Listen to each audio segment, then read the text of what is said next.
Hello dear students, देखिए आज हम पढ़ने जा रहे हैं कास्ट। कास्ट का मतलब वुड, वुड लकड़ी समझते हैं हम। देखिए वुड वैसे तो काफी प्रकार की हो सकती है, या तो उस किसी भी पौधे की जो लकड़ी होती है उसको काफी तरीके से यूज में लिया जाता है, या तो वो किसी ईंधन के रूप में काम में ली जा सकती है, या फिर मतलब उसे फर्नीचर वगैरह बनाने के मतलब कि इमारती लकड़ियों के रूप में काम में लिया जाता है। ठीक है, तो अभी हम यहाँ पे इमारती लकड़ियों की बात कर रहे हैं, टिम्बर वुड की बात कर रहे हैं, और मेनली कहाँ की, राजस्थान में पाई जाने वाली टिम्बर वुड। यहाँ पे हम 3 वुड पढ़ेंगे।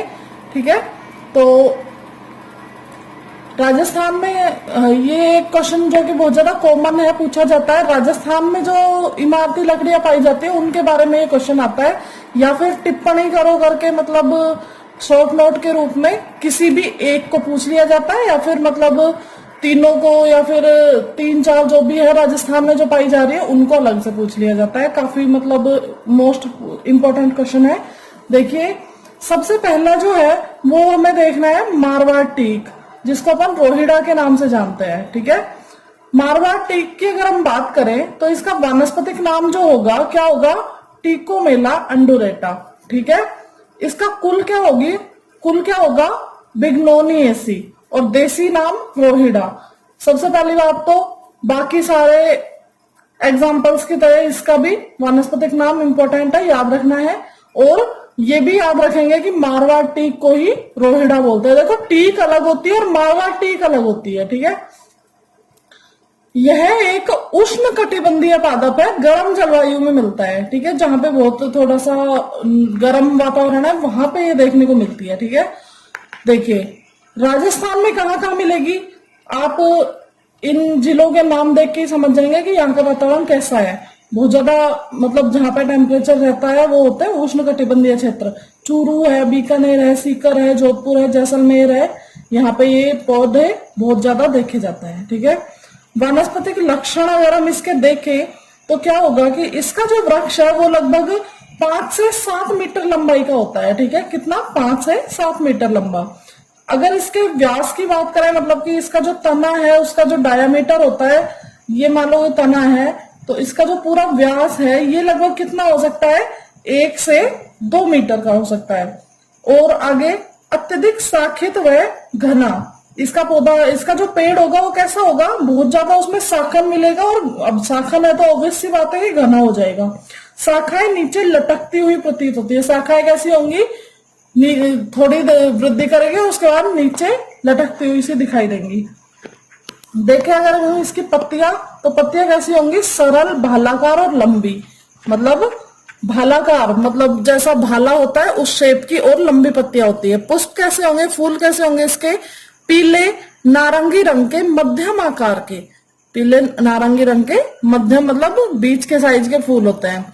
फल की बात करें, मध्यम आकार का, कठोर, लंबा, कैप्सूल व सपक्ष बीज युक्त। देखिए मीडियम साइज होगा, हार्ड होगा, लंबा होगा। कैप्सूल मैं बार बार बता चुकी हूँ कि कैप्सूल क्या है, यहाँ पे फल का प्रकार है। ठीक है, सपक्ष बीज युक्त मतलब कि इसके जो बीज है उसमें पंख मिलेंगे। ठीक है, अब क्या होगा, स्वतः बीजों द्वारा संवर्धित। संवर्धित कैसे होगा, या होगा ये अपने आप बीज इसके फैल जाएंगे और मतलब पौधे उग जाएंगे। क्या है कि इनकी खेती वगैरह नहीं की जाती है। ठीक है, बात करें हम इससे रिलेटेड जलवायु की, तो हम देखेंगे कि जो यहाँ पे इन पौधों के लिए जो जरूरी चीजें हैं वो क्या है। यहाँ पे मृदा कैसी होनी चाहिए, रेतीली। ठीक है, जलवायु कैसी होनी चाहिए, गर्म उष्ण कटिबंधीय, जो कि हम ऊपर बता चुके हैं। तापमान मतलब टेम्परेचर कैसा होना चाहिए, लगभग 40 से 45। देखिए हमारे जो बॉडी का टेम्परेचर होता है ना वो भी 37 के आसपास होता है, तो 40 से 45 का टेम्परेचर काफी हाई होता है। हमने इसीलिए क्या बोला है कि गर्म जलवायु चाहिए इसको। वर्षा कितनी चाहिए, अब देखिए जो ये जो जिले हैं इसके अनुसार तुम अपने आप ही अनुमान लगा सकते हो कि यहाँ पे बहुत ज्यादा बारिश वगैरह नहीं होती है, ये सूखे एरियाज हैं। देखिए 125 सेंटीमीटर से भी कम अगर बारिश होगी तो भी ये पौधे यहाँ पे आसानी से उग जाते हैं।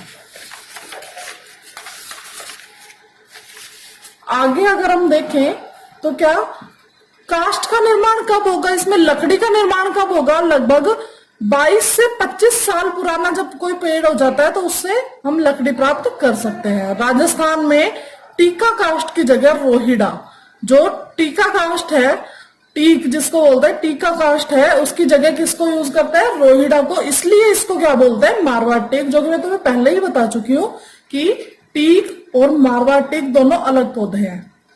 देखिए अब रोहिड़ा के काष्ठीय गुण।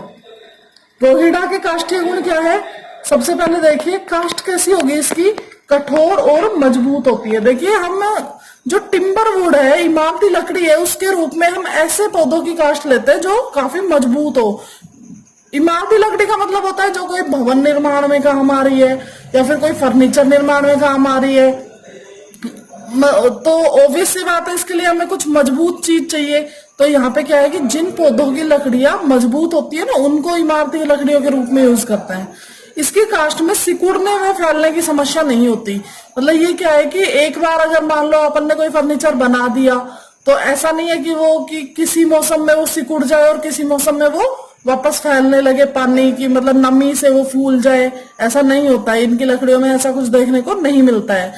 काष्ठ में सागवान के समान वार्षिक वलय पाई जाती है। इसमें सागवान जो पौधा होता है उसी के जैसे इसमें क्या पाया जाता है? एनुअल रिंग्स, वार्षिक वलय पाई जाती है। वार्षिक वलय हमें पता है द्वितीयक वृद्धि, जब तने की चौड़ाई में वृद्धि होती है उस टाइम क्या बनती है? वार्षिक वलय बनती है। ठीक है। अब अगर हम देखें रोहिड़ा के उपयोग तो हम देखेंगे यह ईंधन के रूप में प्रयुक्त होता है। ऑब्वियस सी बात है, अगर इसमें लकड़ी है तो उसका कुछ पार्ट है, मान लो कोई भी हमने किसी फर्नीचर वगैरह बनाने का काम ले लिया और कुछ काम ले लिया, तो उसका जो वेस्ट मटेरियल बचेगा उसको हम ऑब्वियस सी बात है ईंधन के रूप में तो यूज कर ही सकते हैं। आगे देखिए बीज औषधि के रूप में काम आते हैं। इसके बीज जो होते हैं उसको दवाइयों के रूप में काम में लेते हैं। पुष्पों से डाई, डाई मतलब रंजक, कलर, वह जैविक गुलाल तैयार किया जाता है। ऐसा गुलाल जो केमिकल से मुक्त हो, मतलब जिसमें कोई केमिकल ना हो। ठीक है, वो क्या होगा? जैविक गुलाल तैयार होता है। कृषि यंत्र, मतलब इसकी लकड़ी से क्या क्या बनाया जाता है? कृषि यंत्र, मतलब जो खेती के लिए हम यंत्र काम में लेते हैं वो सब। बैलगाड़ी, ऊंटगाड़ी के पहिए, बैलगाड़ी और ऊंटगाड़ी के पहिए भी इसकी लकड़ी से बनाए जाते हैं। मजबूत होने के कारण सस्ता फर्नीचर बनाने में प्रयुक्त।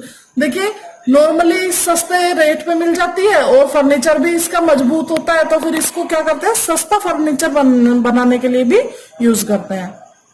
इसके अलावा खिलौने और औजार बनाने में प्रयुक्त। ठीक है। आगे देखिए दूसरी जो लकड़ी है वो क्या है? सागवान टीक। ठीक है। सागवान टीक का अगर हम वानस्पतिक नाम देखेंगे तो क्या होगा? टेक्टोना ग्रैंडिरा। ठीक है, क्या नाम होगा? टेक्टोना ग्रैंडिरा। कुल क्या होगा? वर्बिनेसी। क्या कुल होगा? वर्बिनेसी कुल। देसी नाम क्या होगा इसका? सागवान, जो हम जानते हो, हमने बहुत बार सुना है सागवान सागवान। अब देखिए भारत में कहाँ मिलेगी? भारत में सबसे ज्यादा जो सागवान पाया जाता है वो मिलता है एमपी में। ठीक है। और इसके अलावा राजस्थान, गुजरात, आंध्र प्रदेश, कर्नाटक, तमिलनाडु आदि में भी ये देखने को मिलता है। अब राजस्थान की बात करें, क्योंकि हम ये पूरा राजस्थान के उसमें पढ़ रहे हैं, संदर्भ में पढ़ रहे हैं, तो देखेंगे राजस्थान में उदयपुर, चित्तौड़गढ़, झालावाड़, डूंगरपुर, बांसवाड़ा आदि में ये देखने को मिलते हैं। ठीक है।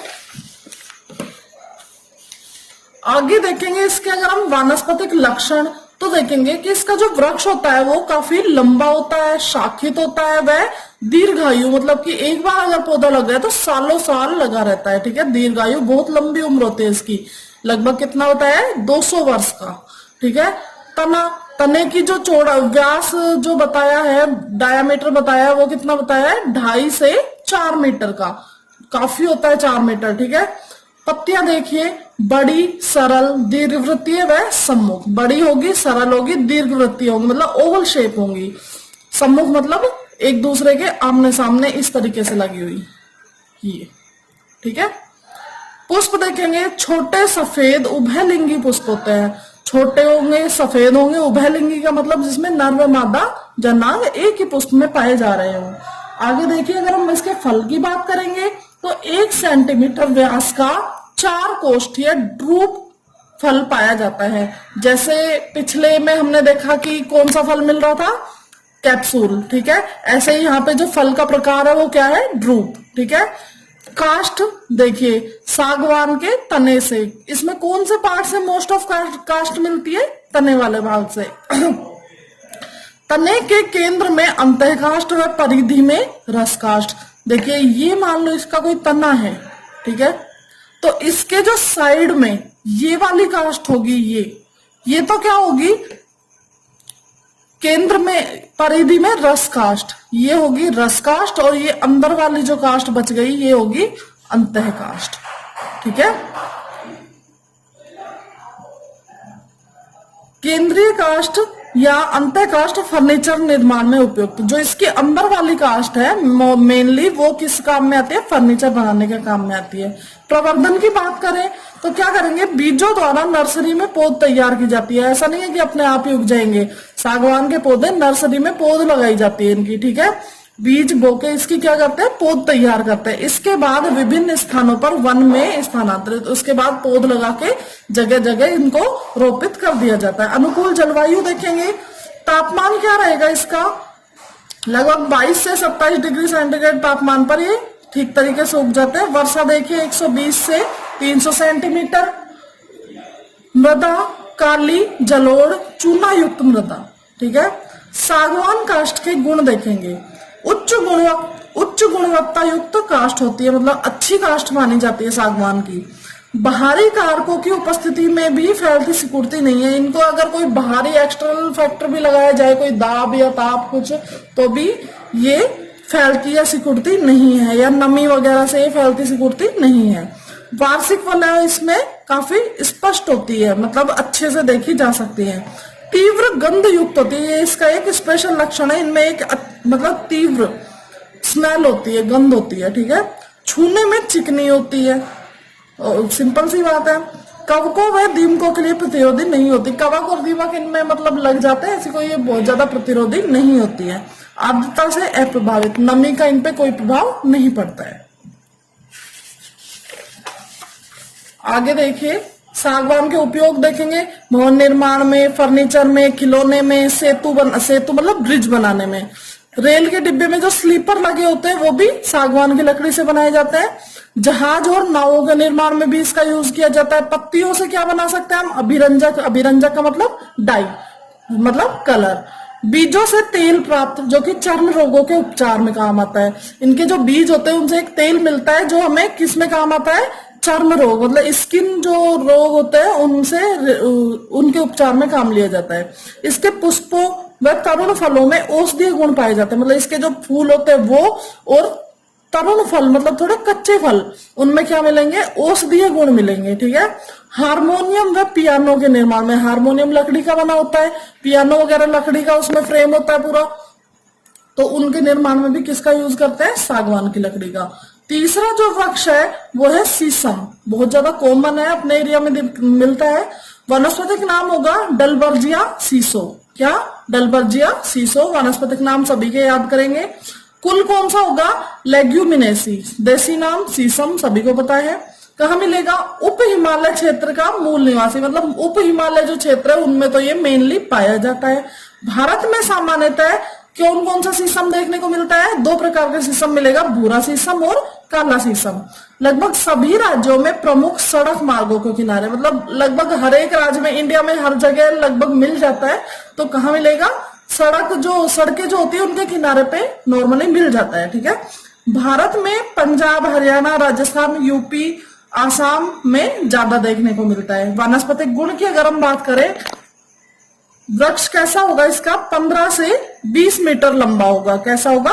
लगभग 15 से 20 मीटर लंबा होगा। व्यास 2 से 5 मीटर, मतलब जो तने का व्यास है 2 से 5 मीटर है। छाल कैसी होगी इसकी?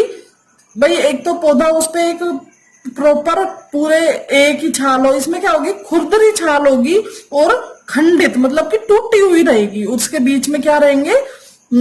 इसमें निशान से बने होंगे, ठीक है। टूटी हुई हालत में होती है ये। पत्तियां देखेंगे, संयुक्त पिच्छाकार पत्तियां होती हैं, कंपाउंड लीफ होती है। और पुष्प कैसे होंगे? छोटे सफेद पीले अव्रंत, मतलब सीधे ही उस पे डाली पे लगे हुए होंगे, उनमें कोई व्रंत जैसी संरचना, जोड़ने वाली स्ट्रक्चर नहीं देखने को मिलती है, ठीक है। आगे देखिए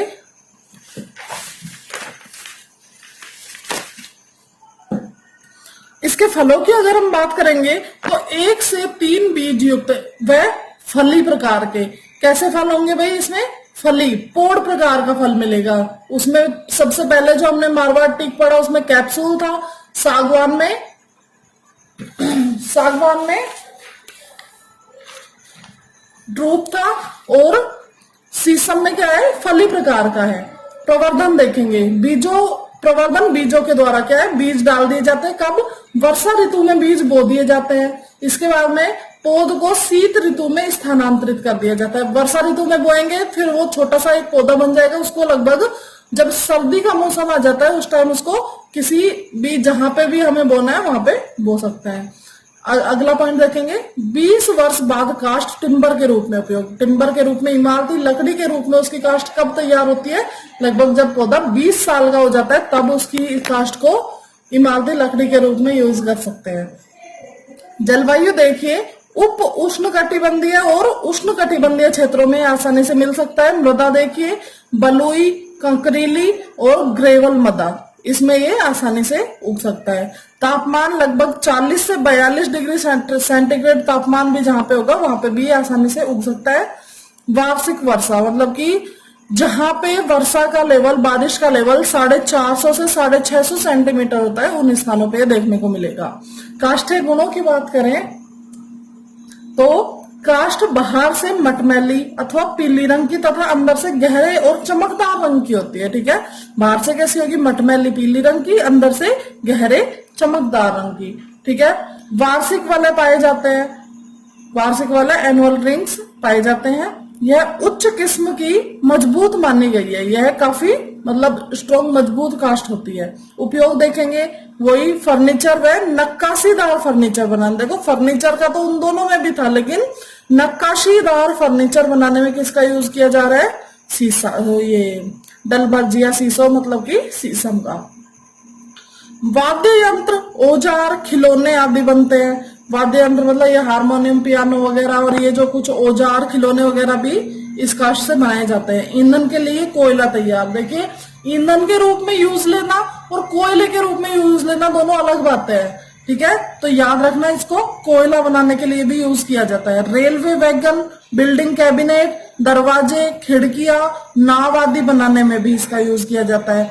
और शीशम का तेल विभिन्न चर्म रोगों में उपयुक्त। जो शीशम से हमें तेल प्राप्त होता है वो किसमें? स्किन प्रॉब्लम्स के लिए काम में लिया जाता है, दवाई के रूप में। हरी पत्तियां पशुओं के चारे के रूप में भी काम आती है। अगला जो हम वुड की काष्ठ की बात करेंगे वो अगली वीडियो में। Thank you.